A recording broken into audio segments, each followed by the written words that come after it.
Howdy y'all, I'm Ice Gold, and I really wanted to title this video the Wallaru Retrospective, but due to my current standing with the algorithm, that's probably not a good idea. So, but yes, today I'm going to be giving my overall thoughts on the world of Wallaru, seeing as, I don't want to say it just came out, it's actually been like 6-something weeks since it came out on Test Realm, so I'm a little late with this video, but hey, you know. Had to collect my thoughts, make sure to write out a whole script and everything, so I've got a lot to go over. I am basically modeling this video after Cheerval's video, which she uploaded I think a couple weeks ago, and I'm basically just going to be going over the topics that she covered, so figured I might as well, so I'll link her video down in the description if you want to watch that.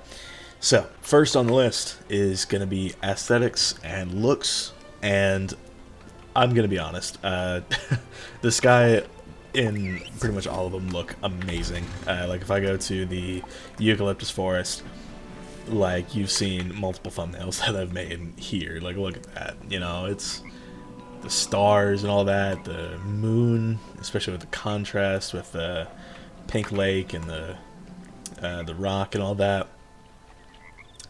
Like wow, it really looks great.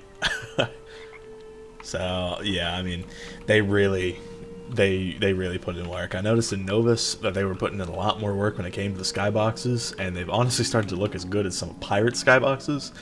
And if you know me, I have 13 max pirates, so I'd consider that to be high praise.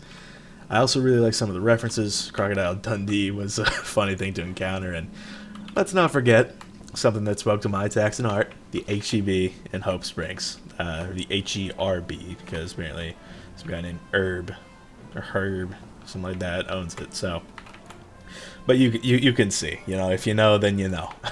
The graphics in general look really great. The design team has been putting a lot of work into that, especially lately, to really make each area look nice, and it's really paying off.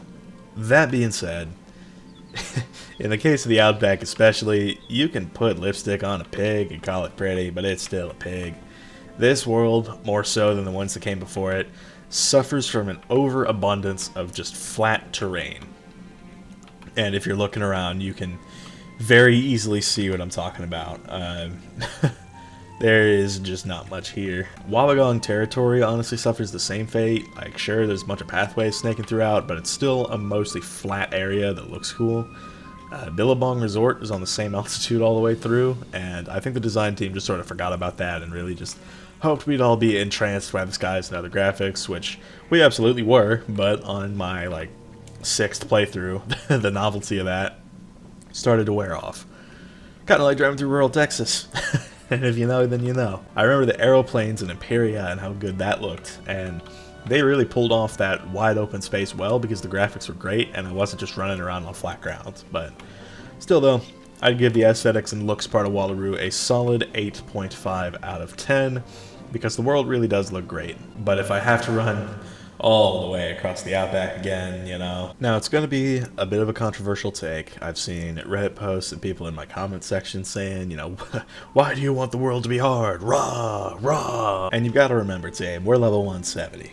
The usual stats you'll see following Novus involves, you know, like 180 plus damage with solid resisted pierce, and with the new AoE spells that you get in Wallaru. If you remember on Test Realm before the buffs, most schools could just straight up one-shot most of the mobs. I think that there should be more difficulty here, because it's the last world of the arc, and with the new damage jewels, we're hitting a major power spike. That all being said, I can absolutely understand that most casual players, and even some of the more hardcore players on specific schools, are not going to have a good time soloing. The second Freddy encounter here in the Bunyip Warrens with the double boss that seems to know when you blade and sends a disarm or Leviathan your way every single time without fail is an example. Not to mention, if you don't counter his nightmare cheat with a heal, you're looking at an average of 4,000 damage a round, which some schools just aren't that sustainable. So just a I just want to get that cleared up. The Shift Cheney spell that every iteration of him, including that damn Tiddalik, seems to know is absolutely infuriating because you can't just hit with a -40 on. You have to take that off, and Cleanse Charm isn't going to be good enough with how much he spams you with other weaknesses and infects. The Lifesaver card for some of my playthroughs were Empower TCs. These allowed me to take off the weaknesses and gain pips from it, and they were honestly so helpful. So if you're struggling with those, definitely give Empowers a shot. Additionally, I see a lot of complaints about the Urk bosses, and I won't lie, some of them are pretty obnoxious. But I have a video on them, and I'd recommend checking it out if you're having trouble with it. For those, you basically just have to figure out the counters to their cheats. With Rage, using any kind of Pacify spell will cause him to dispel himself 3 times. With Desperation, you just trap and Fate stack him, regardless of having that Absorb and all that. It's, you know, and I think on one of my more recent playthroughs, I empowered and he took off his 5,000 absorb shields, so interesting. You should give that a try if you're gonna feint stack. But then after you do the feint stack, you Shrike into a Shad or Scion, depending on how easy your school Scion is to set up. Despair, which is arguably the hardest here, is another trap stack and Shrike situation, and then with Paranoia out in Billabong Resort, basically just change your school pips to something useless, like, you know, if I wanted to do that fight as a storm, I would do like fire pips, for example, because I use nothing with the fire school. I might use, you know, elemental blades. I would have to pack shatter for that, so, you know, balance and myth pips are out of the question, and then death pips might be out of the question too, just because, you know, you're feint stacking and all that, so just something to keep in mind. Finally, with Confusion, it's honestly just an easy blade twice, then Frenzy, then Shad, then finish off whoever's alive if they are, and I think this added difficulty is a good thing, as it makes you have to really put in some thought as to what your strategy should be, which is something that prior worlds have been lacking in. Granted, a couple of bosses are still very overtuned, like the double Freddy fight and Despair's swap board cheat, but overall, I found the world to be at the appropriate difficulty level for a level 170 wizard. I'd give the difficulty of Wallaru a solid 9 out of 10. It really feels like the end of an arc, and that's a really important thing that I'm glad KingsIsle got right. So we've got a good few characters in Wallaru, and I found some to be more tolerable than others. So let's go over the main cast. Santiago was always someone I wanted to know more about after Mirage. His arc in this world was honestly one of the best, and finding out he was basically responsible for the Cabal's creation and the Old One's dream to reunite the First World threw me for a loop when I got to the Dreaming, and, you know, I thought it was just really, really well done. It gave some much needed context for that whole arc. Damn, you're still trapped in here? That sucks, man. Crocodile Dundara and the Croc Hunter were definitely some interesting characters. They made Kingsland interesting, short as it was, but their arc was a little short and wasn't one of the high points in the world. Furiosa was honestly one of the most insufferable characters that has ever been put into either game.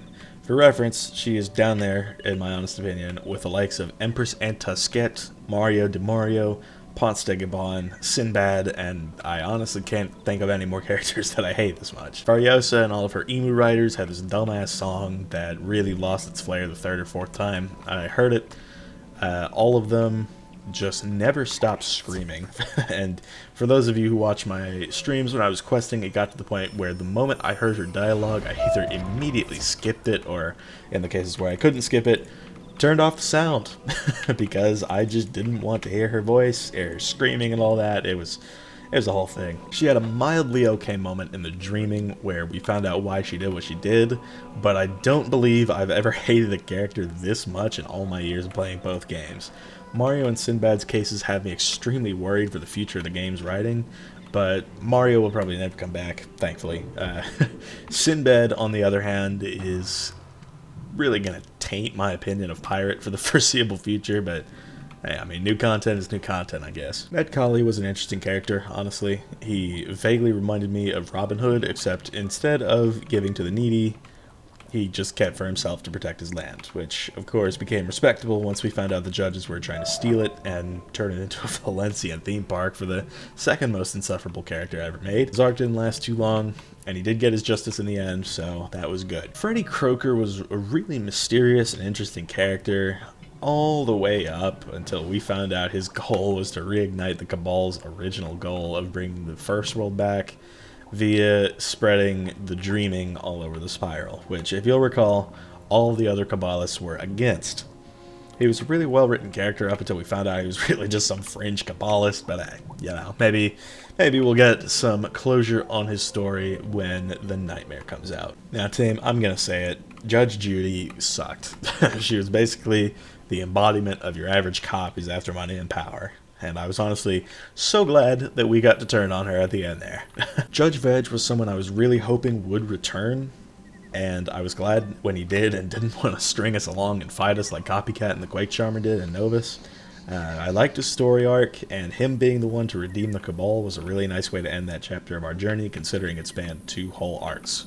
Joan Locke was alright. It kind of sucked to hear about how she got screwed over by Mr. Kane for her plan with Billabong Resort, and she was honestly kind of a nothing character outside of that, but she was a pretty okay character regardless. She seemed to have noble intentions. We sort of saw in her dreaming arc that she was once pretty avaricious and just didn't really care much outside of making profit for herself, but I guess in her time since whatever happened, she sort of had an awakening and wanted to do right by the people she had hurt before, which I thought was a nice moment for the character. So the spells were a nice addition to the game, in my opinion. It's been a while since we got a good low pip AoE that was a lore spell, and having these new spells to just one-turn content in earlier worlds, should we ever need to, is honestly pretty nice. I've shown these spells before, and I like them, even though, you know, Storm in particular, we have Bunyip's Rage, which does, honestly, so much damage, and I don't even have it maxed yet, so this is certainly interesting, to say the least. And honestly, this might be the last AoE we get for a while. I know that the devs have sort of wanted to move away from that, so maybe just like one last little send-off with it was what they just wanted to do. So I guess we'll see what path they take going forward. Now, I've talked about the gear and the gear system at length before, but the bottom line is I really like that it's not what Novus was. Being able to guarantee that you get your gear is a really nice thing to have, and it's honestly the pity system we've always needed. What would be really great though is if they added this pity system to older dungeons. I genuinely can't tell you how rough it is when I'm farming Zeus or maybe Darkmoor, and I just can't get the damn robe for the life of me. So if there was a way I could guarantee I got a robe from, you know, Olympus, for example, that'd be huge if KingsIsle ever decided to do that. Wallaru's gear system and the new gear in general is pretty great. I love the new jewel sockets and all that, but I see no reason why this amazing new system should be limited to just Wallaru. Well, that is going to end the Wallaru retrospective. And I hope y'all enjoyed. I do like the world of Wallaru. I thought it was honestly pretty well written. I liked the whole idea of it and the main concepts that we saw, and I'm honestly really hyped for the Nightmare. I don't know much about it yet, but I mean, hey, you know, who knows? Maybe when I learn a little bit more, maybe I'll talk about it a little. So we'll see. But yeah, thank y'all for watching. I've been Ice Cold. Be sure to like, subscribe, and leave like 50 comments for the algorithm, and I'll see y'all later.